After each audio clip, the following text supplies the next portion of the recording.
Hi students, welcome to your new class. ഇന്നത്തെ ക്ലാസ്സിൽ നമുക്ക് different kinds of index numbers ഏതൊക്കെയാണ് നോക്കാം. ലാസ്റ്റ് ക്ലാസ്സിൽ എന്താണ് ഇൻഡെക്സ് നമ്പർ, അതിൻ്റെ യൂസസ്, ക്യാരക്ടറിസ്റ്റിക്സ്, ലിമിറ്റേഷൻസ്, അങ്ങനെ ഒരുപാട് കാര്യങ്ങൾ നമ്മൾ ചർച്ച ചെയ്തിട്ടുണ്ടായിരുന്നു. അപ്പോൾ ഇന്നത്തേൽ ഏതൊക്കെ തരത്തിലുള്ള ഇൻഡെക്സ് നമ്പേഴ്സ് ഉണ്ടെന്നുള്ളതാണ് പറയുന്നത്. ഇൻഡെക്സ് നമ്പേഴ്സിനെ പ്രധാനമായിട്ടും ക്ലാസിഫൈ ചെയ്തിരിക്കുന്നത് ദേ ആർ ജനറലി 4 കൈൻഡ്സ്, 4 തരത്തിലാണ്. ഒന്ന് പ്രൈസ് ഇൻഡെക്സ്, പിന്നെ ഒന്ന് quantity index, value index, special purpose index numbers, ഇങ്ങനെ 4ആയിട്ടാണ് ഡിവൈഡ് ചെയ്തിരിക്കുന്നത്. അതിൽ നമുക്ക് ആദ്യത്തെ ഇൻഡെക്സ് നമ്പർ നോക്കാം, പ്രൈസ് ഇൻഡെക്സ് നമ്പേഴ്സ്. എന്താണ് പ്രൈസ് ഇൻഡെക്സ് നമ്പേഴ്സ് എന്ന് പറഞ്ഞു കഴിഞ്ഞാൽ, അതായത് ഈ ഒരു ഇൻഡെക്സ് നമ്പറിൽ നിന്ന് റിവീൽ ചെയ്യുന്ന കാര്യം അല്ലെങ്കിൽ നമുക്ക് കിട്ടുന്നത് പറഞ്ഞാൽ changes in price level over a period of time. ഒരു പെർട്ടിക്കുലർ ടൈം പീരീഡിൽ ഇപ്പോൾ 2000 ഒരു സാധനത്തിന് ഇന്ന വിലയാണെങ്കിൽ അത് 2005 ആവുമ്പോൾ എത്രയായി കൂടി അല്ലെങ്കിൽ കുറഞ്ഞു എന്നുള്ളതാണ് അവിടെ ഉദ്ദേശിക്കുന്നത്. If the price of a commodity A was rupees 50 in 2005 and rose to 56 in 2008, then the price index of commodity is 2008 is 56 divided by 50 into 100, 112. അതായത് 50 രൂപ വിലയുള്ള ഒരു സാധനം 2005 2008 ആയപ്പോഴേക്കും അത് 56 രൂപയായി. അപ്പോൾ അതിൻ്റെ ആ വേരിയേഷൻ എത്രയാണെന്നുള്ളതാണ് പറയുന്നത്. അതിന് വേണ്ടിയിട്ട് ഈ വർഷത്തെ വില ഡിവൈഡഡ് ബൈ നമ്മൾ കമ്പയർ ചെയ്ത വർഷത്തെ വില ഇൻറ്റു 100 ചെയ്യുമ്പോൾ 112. അപ്പം ഈ ഒരു 112 കൊണ്ട് ഉദ്ദേശിക്കുന്നത് എന്താണ് ഇങ്ങനെ കിട്ടുമ്പോൾ, if the price of A is taken as 100 in 2005, it is 112 in 2008. 100ൻ്റെ അടിസ്ഥാനത്തിലാണ് നമ്മൾ പറഞ്ഞു, ഇത് പെർസെൻറ്റേജിൻ്റെ അടിസ്ഥാനത്തിലാണ് പറയുക, പക്ഷെ നമ്മളവിടെ അങ്ങനെ ചിഹ്നമൊന്നും അങ്ങനെ ചേർക്കാറില്ല എന്നൊക്കെ. അപ്പോൾ ഇതിൻ്റെ അർത്ഥം എന്താ വെച്ച് കഴിഞ്ഞാൽ, നമ്മൾ എടുക്കുന്ന ബേസ് ഇയറിലത് 100 ആണെങ്കിൽ ഏത് വർഷമായിട്ട് കമ്പയർ ചെയ്യുന്നോ ആ വർഷത്തിലേക്ക് കൺവേർട്ട് ചെയ്യുമ്പോഴുള്ള വാല്യൂ ആണ് അവിടെ നമുക്ക് അറിയാൻ പറ്റുക. ഇനി ഇതിൽ പ്രധാനമായിട്ട് പറഞ്ഞാൽ, we can measure changes in all the commodities in A group and the combined effect of changes in individual commodities in the group can be expressed in A single number. ഇതിനാണ് കോമ്പോസിറ്റ് ഇൻഡെക്സ് നമ്പർ എന്ന് പറയുന്നത്. നമുക്ക് single ആയിട്ടൊരു commodity അറിയാം, ഒരു group of കമ്മോഡിറ്റിയിൽ ഓരോ individual കമ്മോഡിറ്റീനെ അറിയാൻ പറ്റും. ഇതിനെയാണ് കോമ്പോസിറ്റ് ഇൻഡെക്സ് നമ്പർ എന്ന് പറയുന്നത്. അപ്പോൾ ഈ ഇൻഡെക്സ് നമ്പർ എന്ന് പറയുമ്പോൾ ഒരു സിംഗിൾ ഇൻഡെക്സ് ആയിരിക്കും, which reflects overall changes all commodities in A group taken together. ഇതിൻ്റെ പ്രത്യേകത എന്ന് പറയുന്നത്, നമ്മളൊരു 5 ഐറ്റം ഒന്നിച്ച് കമ്പൈൻ ചെയ്തിട്ടും നമുക്ക് വേണമെങ്കിൽ ഇൻഡെക്സ് നമ്പർ എടുക്കാം. അപ്പോൾ ഇത് ഈ ഒരു ഇൻഡെക്സിൽ കിട്ടുന്നത് പറഞ്ഞാൽ ആ എടുത്തിരിക്കുന്ന എല്ലാ കമ്മോഡിറ്റിയിലും വാല്യൂ വരുന്ന ചേഞ്ച് എന്താണോ അതിനാണ് കാണിക്കുക. Index number of wholesale price and index number of cost of living are price index numbers. അപ്പോൾ ഹോൾസെയിൽ പ്രൈസ് ഇൻഡെക്സിന് index number of wholesale sale price ആണെങ്കിൽ index number of cost of living are price index numbers. ഇതെല്ലാം wholesale പ്രൈസും cost of ലിവിങ്ങും ഒക്കെ price index numbers ആയിട്ടാണ് കണക്കാക്കുന്നത്. അപ്പോൾ അതിൽ നമുക്ക് ആദ്യത്തെ നോക്കാം, ഹോൾസെയിൽ പ്രൈസ് ഇൻഡെക്സ് നമ്പർ. എന്താണ് ഹോൾസെയിൽ പ്രൈസ് ഇൻഡെക്സ് നമ്പർ എന്ന് പറഞ്ഞു കഴിഞ്ഞാൽ, ഇത് മെയിനായിട്ട് നമ്മൾ ഹോൾസെയിൽ പ്രൈസിൽ വന്ന അല്ലെങ്കിൽ ഒരു large number of commodities in order to know the general movement in prices. ഒരുപാടധികം കമ്മോഡിറ്റീസിൻ്റെ വാല്യൂ ജനറലായിട്ട് എങ്ങനെയൊക്കെ പ്രൈസ് മൂവ്മെൻറ്റ് വന്നിട്ടുണ്ട്, ചേഞ്ചസ് വന്നിട്ടുണ്ട് നമുക്ക് അറിയാൻ വേണ്ടി മെഷർ ചെയ്യാനാണ് ഹോൾസെയിൽ പ്രൈസ് ഇൻഡെക്സ് നമ്പർ അറിയുന്നത്. It is designed to show wholesale price changes for all commodities sold at a particular place, a particular year with reference to a base year. ഒരു base ഇയറിൻ്റെ അടിസ്ഥാനത്തിലാണ് നമുക്കിത് calculate ചെയ്യാൻ പറ്റുക. അതിന് വേണ്ടി ഒരു base year നമ്മൾ സെലക്ട് ചെയ്യുന്നു, അതും ഏത് വർഷമായിട്ട് കമ്പയർ എന്ന് വെച്ചാൽ ആ ഒരു വർഷവും എടുക്കുന്ന സ്ഥലവും കമ്മോഡിറ്റീസും ഒക്കെ ആയിരിക്കും ഇതിൽ പ്രധാനമായിട്ട് വരുന്നത്. ഇതിൻ്റെ ഇൻഡിക്കേറ്റർ എന്ന് പറയുന്ന ഇത് മെയിനായിട്ട് എന്താണ്, ഒരു ജനറലായിട്ട് പൊതുവായിട്ടുള്ള ഒരു എക്കണോമിക് ചേഞ്ചും അതുപോലെ തന്നെ പർച്ചേസിങ് പവർ അതിൽ വന്ന ചേഞ്ചൊക്കെയാണ് ഇതിലൂടെ നമുക്ക് മെഷർ ചെയ്യാൻ പറ്റുക. ഇനി ഈ ഇൻഡെക്സ് നമ്പർ കൺസ്ട്രക്ട് ചെയ്യാനുള്ള മെത്തേഡ്സ് ഏതൊക്കെയാണ്? പ്രധാനമായിട്ടും 4 മെത്തേഡ്സ് ആണുള്ളത്. അതിൽ ഫസ്റ്റ് മെത്തേഡ് എന്ന് പറയുന്നത് സിമ്പിൾ അഗ്രഗേറ്റീവ് മെത്തേഡ്, രണ്ടാമത്തെ സിമ്പിൾ ആവറേജ് റിലേറ്റീവ്, മൂന്നാമത്തെ വെയ്റ്റഡ് അഗ്രഗേറ്റീവും വെയ്റ്റഡ് ആവറേജും. നിങ്ങൾക്കിത് നോക്കിയാൽ തന്നെ അറിയാൻ പറ്റും 2 മെത്തേഡ് മെയിനായിട്ട് അവിടെ വരുന്നുള്ളൂ. ഏതൊക്കെയാണ്? സിമ്പിൾ അഗ്രഗേറ്റീവിനെയാണ്, പിന്നെ വരുന്നത് നമ്മൾ വെയ്റ്റഡ് അഗ്രഗേറ്റീവ്, സിമ്പിൾ ആവറേജ് ആണ്, വെയ്റ്റഡ് ആവറേജ്. അപ്പോൾ മൊത്തം 4 മെത്തേഡ് എന്നുള്ളതാണ് പറയുന്നത്. ഈ ഇൻഡെക്സ് നമ്പേഴ്സ് ആദ്യത്തെ 2 മെത്തേഡിലും നമുക്ക് കിട്ടുകയാണെന്ന് വെച്ചാൽ അതിനെയാണ് സിമ്പിൾ ഇൻഡെക്സ് നമ്പേഴ്സ് എന്ന് പറയുന്നത്. ലാസ്റ്റ് 2 മെത്തേഡ്സിലാണെന്ന് വെച്ചാൽ വെയ്റ്റഡ് ഇൻഡെക്സ് നമ്പർ എന്നും പറയും. അപ്പോൾ അതിൽ ഫസ്റ്റ് മെത്തേഡ് നമുക്ക് നോക്കാം. എന്താണ് സിമ്പിൾ അഗ്രഗേറ്റ് മെത്തേഡ് എന്ന് പറഞ്ഞു കഴിഞ്ഞാൽ, ഏറ്റവും സിംപ്ലസ്റ്റ് മെത്തേഡാണ് ഇത് കൺസ്ട്രക്ട് ചെയ്യുന്നതിൽ. അതായത് മൊത്തത്തിലുള്ള price, aggregate of price of all commodities in the current year is expressed as a percentage of aggregate price in the base year. എടുക്കുന്ന കമ്മോഡിറ്റിയുടെ മൊത്തം വില ബേസ് ഇയറിനെ കമ്പയർ ചെയ്തുകൊണ്ട് ഏത് വർഷമാണോ നമ്മൾ കണക്കാക്കുന്നത് ആ വർഷത്തേക്ക് എത്രത്തോളം മാറ്റം വന്നു എന്ന് അറിയാനാണ് ഇത് ചെയ്യുന്നത്. ഈ ഒരു മെത്തേഡ് പറഞ്ഞാൽ വളരെ സിമ്പിളാണ്, പക്ഷെ അതുകൊണ്ട് തന്നെ ഒരുപാട് ലിമിറ്റേഷൻസ് ഇതിന് വരുന്നുണ്ട്. ഇതിൻ്റെ റിലേറ്റീവ് ഇമ്പോർട്ടൻസ് എന്ന് പറയുന്നത് various commodities is not taken into consideration in this method. ഈ മെത്തേഡിൽ പല കമ്മോഡിറ്റി ആയിട്ട് നമുക്ക് ഒന്നിച്ച് ഇത് ഇൻഡെക്സ് നമ്പർ കാണാൻ പറ്റില്ല. കമ്മോഡിറ്റീസ് എങ്ങനെയായിരിക്കണം? Highly priced exert A greater influence on the value of index. ഒരു ഇൻഡെക്സ് വാല്യൂവിൽ അത്രമാത്രം ഇൻഫ്ലുവൻസ് ചെയ്യാൻ കഴിവുള്ള സാധനങ്ങൾ, അത്രയും ഹൈലി പ്രൈസ്ഡ് ആയിട്ടുള്ള സാധനങ്ങളുടെയൊക്കെയാണ് നമുക്കിതിൽ കാണാൻ പറ്റുള്ളൂ. ഇതിൻ്റെ ഇക്വേഷൻ ഇവിടെ തന്നിട്ടുണ്ട്. Sigma P1 by sigma P0 into 100. P1 എന്ന് പറയുന്നത് നമ്മുടെ കറണ്ട് ഇയറിലെ പ്രൈസാണ്. P0 പറയുന്നത് ബേസ് ഇയറിലെ പ്രൈസാണ്. വളരെ ഈസി ആയിട്ടുള്ളൊരു ഇതാണ്. അപ്പോൾ current year by base year into 100 അത്ര നോക്കിയാൽ മതി. അതിൻ്റെ ടോട്ടലാണ് നമുക്ക് എന്ത് പേരിൽ അറിയപ്പെടുന്നത്? Simple aggregative. ആ പേരിലുണ്ടല്ലോ അഗ്രഗേറ്റ്, മൊത്തത്തിലുള്ളതാണ് കാണുന്നത്. അപ്പോൾ അതിനൊരു പ്രോബ്ലം നമുക്ക് നോക്കാം. For the data given below calculate simple index number. ഒരു കമ്മോഡിറ്റി ഒരു 5 എണ്ണം അവിടെ തന്നിട്ടുണ്ട്, A to E എന്ന് പറഞ്ഞിട്ട്. അതിൽ 2007 ഉണ്ട്, 8 ഉണ്ട്. അപ്പോൾ 7 ആണ് നമ്മുടെ ബേസ് ഇയർ. 7നെ കമ്പയർ ചെയ്തുകൊണ്ട് 8ൽ എത്ര വ്യത്യാസം വന്നു എന്നാണ് നമുക്ക് നോക്കേണ്ടത്. അപ്പോൾ ഇവിടെ ഈ 2008നെ നമുക്കറിയാലോ കറണ്ട് ഇയറും മറ്റേത് ബേസ് ഇയർ ആയിട്ട് എടുക്കുക എന്നുള്ളതാണ്. അപ്പോൾ അങ്ങനെയാണെന്ന് ഇതിൻ്റെ ഇക്വേഷൻ എന്ന് പറയുന്നത് ഇവിടെ നമ്മൾ കോളായിട്ട് എഴുതുമ്പം കമ്മോഡിറ്റി എഴുതി 2007ലെ പ്രൈസും 8ലെ പ്രൈസും P1ഉം P0. നമുക്ക് sigma P1 divided by sigma P0 ആണ്. അപ്പം 2 കോളത്തിന് ടോട്ടൽ എടുക്കുക.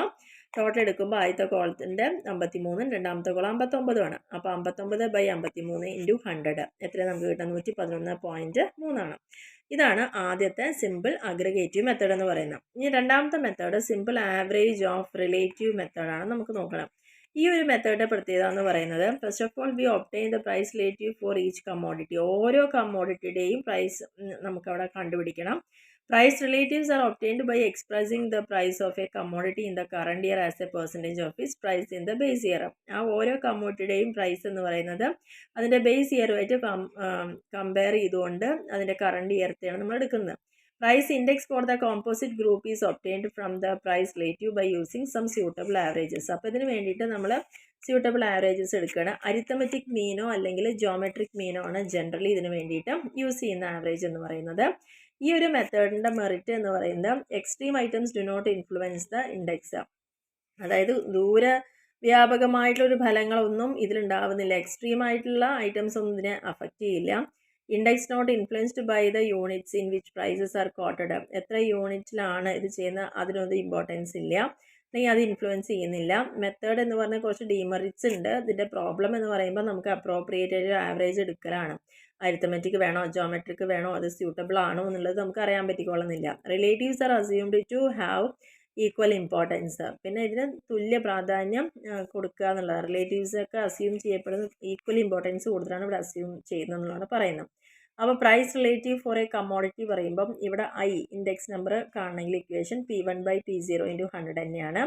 അരിത്തമെറ്റിക് മീൻ ആണ് യൂസ് ചെയ്യുന്നതെങ്കിൽ അതിൻ്റെ പ്രൈസ് ഇൻഡെക്സ് നമുക്ക് കൊടുക്കുന്നത് സിഗ്മ I/N ആയിരിക്കും.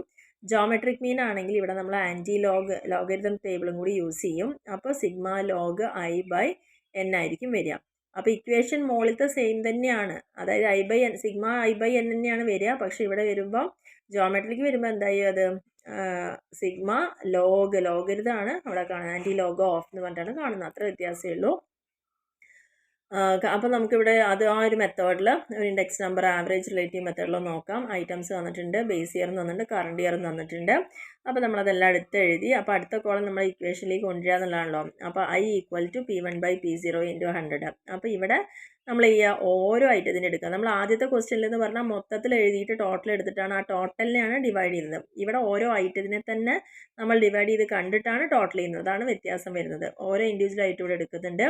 ആദ്യത്തെ കേസിൽ 7/5 ഇൻറ്റു 100 ചെയ്യുമ്പോൾ 140 വരും. അങ്ങനെ ഓരോന്നും ചെയ്തിട്ട് കിട്ടിയ ടോട്ടലാണ് 629.2 എന്ന് പറയുന്നത്. അപ്പോൾ ഇവിടെ നമ്മൾ സിമ്പിൾ ഇൻഡെക്സ് നമ്പർ യൂസ് ചെയ്യുകയാണെങ്കിൽ, അതായത് ആവറേജ് ആണെങ്കിൽ നമ്മൾ കണ്ട ഇക്വേഷൻ എന്താ സിഗ്മ I/N ആയിരുന്നു. അപ്പോൾ ഇപ്പോൾ കിട്ടിയതിനെയാണ് നമ്മൾ ഇത് പറയുന്നത് സിഗ്മ I എന്ന് പറയുന്നത് അല്ലേ. അപ്പോൾ 629.2/N എന്ന് പറയുന്നത് 5 ഐറ്റംസ് ആയിരുന്നു. ബൈ 5 125.84. ഇനി അടുത്തൊരു ക്വസ്റ്റ്യൻ നമുക്ക് ജോമെട്രിക് മീൻ വരുന്ന പോലുള്ളത് നോക്കാം. അല്ലെങ്കിൽ ഇതിൽ തന്നെ എങ്ങനെയാണെന്ന് നോക്കാം. ജസ്റ്റ് നമുക്ക് ഐറ്റംസ് തന്നിട്ടുണ്ട്, 5 ഐറ്റം തന്നിട്ടുണ്ട്. 2005 8 വാല്യൂസ് തന്നിട്ടുണ്ട്. നമ്മൾ ആ 3 കോളം എഴുതി. അടുത്ത കോളം എന്ന് പറയുന്നത് ഐ കാണാനുള്ളതാണ്. P1/P0 ആ ഒരു മെത്തേഡിൽ നമ്മൾ ചെയ്തതിന് ശേഷം നമ്മൾ 120ൻ്റെ ലോഗരിതാണ് അവിടെ കാണുന്നത്. അപ്പം ഓരോ പോയിൻ്റ് ആൻറ്റി ലോഗ് ഓഫ് എന്ന് പറഞ്ഞിട്ട് ലോഗരിതം ടേബിൾ എടുത്തുകൊണ്ട് തന്നെ കാണണം. അപ്പോൾ അത് കാണുന്ന സമയത്ത് കിട്ടിയ വാല്യൂ ഇവിടെ തന്നിട്ടുണ്ട്. അതിൻ്റെ ടോട്ടലാണ് ഇവിടെ എടുക്കുന്നത്. അപ്പോൾ സിമ്പിൾ ഇൻഡെക്സ് നമ്പർ ഇവിടെ കാണുന്നുണ്ടെങ്കിൽ anti log of sigma log I. ആ ലോഗ് ഐ എന്ന് പറയുന്നത് 10.2340 ആണ്. അതിൻ്റെയാണ് കാണുന്നത് ആൻറ്റി ലോഗരിതം. അപ്പോൾ അത് കാണുമ്പോഴുള്ള ആദ്യം അത് ഡിവൈഡ് ചെയ്യുക. 10/2340/5 എത്രയും നോക്കുക. അപ്പോൾ ആൻറ്റി ലോഗ് ഏതിൻ്റെ കാണുന്നത്? ഡിവൈഡ് ചെയ്ത ശേഷം 2.0468 ആണ് കിട്ടുന്നത്. അതിൻ്റെയാണ് ആൻറ്റി ലോഗരിതം കാണുന്നത്. അത് 111.4. അപ്പോൾ നമുക്കിവിടെ കിട്ടിയ ആൻസർ എന്ന് പറയുന്നത് 111.4 ആണ്. അപ്പോൾ മറ്റേ ആവറേജ് എടുത്തപ്പോൾ നമുക്ക് കിട്ടിയ ആൻസർ എത്രയാണ്? 125. ആ ഒരു 2 ക്വസ്റ്റ്യൻ ഡിഫറൻസ് ഉണ്ട്. ചെയ്ത മെത്തേഡ് മാത്രമാണ് നോക്കേണ്ടത്. ഇവിടെ വരുമ്പോൾ ലോഗരിതം ടേബിൾ യൂസ് ചെയ്തു. മറ്റേതിൽ ഐ കാണാനുള്ളത് P1/P0 കണ്ടിട്ട് അതിൻ്റെ ടോട്ടൽ എടുത്തു. ഇവിടെ ഓരോ ഐറ്റത്തിൻ്റെയും നമ്മൾ ലോഗരിതം എടുത്തിട്ട് അതിൻ്റെ ടോട്ടൽ കണ്ട് അതിൻ്റെ ആൻറ്റി ലോഗാണ് നമ്മളിവിടെ കണ്ടിരിക്കുന്നത് എന്നുള്ളതാണ് വ്യത്യാസം. ഇനി compute price index for the year by simple aggregate. 2 method ഒരൊറ്റ ക്വസ്റ്റ്യനിൽ ചെയ്യാനാണ് പറഞ്ഞിരിക്കുന്നത്. അത് അരിത്തമെറ്റിക് മീനും ജോമെട്രിക് മീനും യൂസ് ചെയ്തുകൊണ്ട്. അപ്പോൾ ഈ ഒരു ക്വസ്റ്റ്യൻ ചെയ്യണോടുകൂടി നിങ്ങൾക്ക് ഈ ഒരു 2 മെത്തേഡ് ഇവിടെ കംപ്ലീറ്റ് ആയിട്ട് മനസ്സിലാവും. അതിന് വേണ്ടിയിട്ട് കമ്മോഡിറ്റി നമുക്ക് 6 കമ്മോഡിറ്റി തന്നിട്ടുണ്ട്. 2005 8 വില തന്നിട്ടുണ്ട്. അപ്പോൾ കമ്മോഡിറ്റി എഴുതി, P0 എഴുതി, P1 എഴുതി. അപ്പോൾ ഐ കാണണമല്ലോ നമുക്ക് രണ്ടാമത്തെ മെത്തേഡിൽ. അപ്പോൾ അതുകൊണ്ട് ഐ കണ്ടു. P1/P0 എടുത്തു. പിന്നെ 2 മെത്തേഡ് മീനും ജോമെട്രിക് മീനും യൂസ് ചെയ്യണതുകൊണ്ട് നമ്മൾ അതിൻ്റെ ലോഗരിതം കൂടി കണ്ടിട്ട്, അതായത് 2 മെത്തേഡും കൂടി മിക്സ് ചെയ്തിട്ട് അവിടെ ചെയ്തിരിക്കുന്നത് എല്ലാം നമ്മളിവിടെ കണ്ടുപിടിക്കുക ചെയ്യുന്നത്. അപ്പോൾ സിമ്പിൾ അഗ്രഗേറ്റീവ് ഇൻഡെക്സ് നമ്പർ കാണുമ്പോൾ സിഗ്മ P1/P0 പറയുമ്പോൾ ഈ 205/175 × 100 ചെയ്യുമ്പോൾ നമുക്കൊരു വാല്യൂ കിട്ടി. സിമ്പിൾ ആവറേജ് റിലേറ്റീവ് ഇൻഡെക്സ് കാണുമ്പോൾ നമ്മൾ ചെയ്യണം എന്താണ്? സിഗ്മ I/N ആണ്. സിഗ്മ ഐ എന്ന് പറഞ്ഞു കഴിഞ്ഞാൽ ഐ മാത്രം കണ്ടുപിടിച്ചതിന് ടോട്ടൽ ഉണ്ട് 737.5 ഡിവൈഡ് ബൈ 6 ചെയ്തു. അപ്പോൾ 122.92 കണ്ടു. ഇനി അടുത്തത് നമുക്ക് ജിയോമെട്രിക് മീനിൽ കാണുമ്പോൾ ആൻറ്റി ലോഗ് ഓഫ് പറഞ്ഞിട്ടാണ് 12.5116 ഡിവൈഡ് ബൈ 6 ആണ് അവിടെ കാണേണ്ടത്.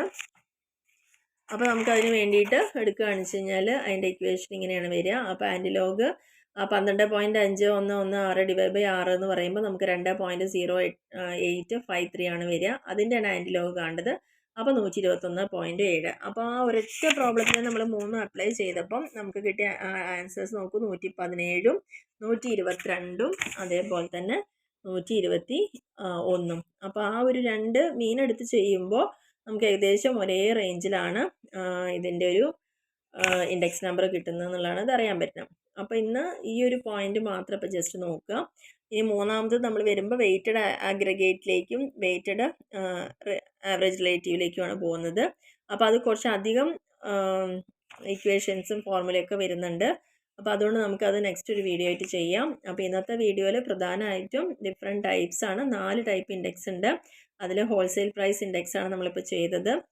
അതിൽ തന്നെ 4 പ്രധാനമായിട്ട് പറയുന്നുണ്ട്. സിമ്പിൾ അഗ്രഗേറ്റീവും സിമ്പിൾ ആവറേജും ആയിട്ട് വരുന്നത്. ആവറേജ് ആയിട്ടുള്ള സിമ്പിൾ ആവറേജ് ഓഫ് റിലേറ്റീവ് മെത്തേഡും ഉണ്ട്. ആ 2 ഇക്വേഷനും പഠിച്ചു വയ്ക്കുക. രണ്ടാമത്തെ മെത്തേഡിലേക്ക് വരുമ്പം ആവറേജ് എടുക്കുമ്പം അതിൽ നമ്മൾ സിമ്പിൾ അരിത്തമെറ്റിക് മീനും ഉണ്ട്, ജിയോമെട്രിക് മീനും ഉണ്ട്. അപ്പോൾ അതിലെങ്ങനെയാണ് കാണാമെന്നുള്ളത് നോട്ട് ചെയ്ത് വയ്ക്കുക. അപ്പോൾ ഇത്രയാണ് ഈ ഒരു പോയിന്റിലൂടെ പറയാനുള്ളത്. ഇനിയും അടുത്തത് 2 വരുന്നത് വെയ്റ്റഡ് ആവറേജസ് ആണ്. അത് കുറച്ച് ഡീറ്റെയിൽ ആയിട്ട് തന്നെ പഠിക്കാനുണ്ട്. അപ്പോൾ അതുകൊണ്ട് കൺഫ്യൂഷൻ ആവണ്ട. ഇത് മാത്രം ഒന്ന് പഠിച്ച് ഉറപ്പിച്ച് വയ്ക്കുക. ഓക്കെ. അപ്പോൾ എന്നത്തെയും പോലെ തന്നെ നിങ്ങൾ മാക്സിമം വീഡിയോ കാണാത്തവരുണ്ടെങ്കിൽ സബ്സ്ക്രൈബ് ചെയ്യാൻ മറക്കരുത്. അതേപോലെ തന്നെ നിങ്ങൾക്ക് എന്തെങ്കിലും ഡൗട്ടുകൾ ഉണ്ടെങ്കിൽ കമൻറ്റായിട്ട് കമൻറ്റ് ബോക്സിൽ കൊടുക്കാം. പരമാവധി റെസ്പോൺസ് നമ്മൾ കൊടുക്കാറുണ്ട്.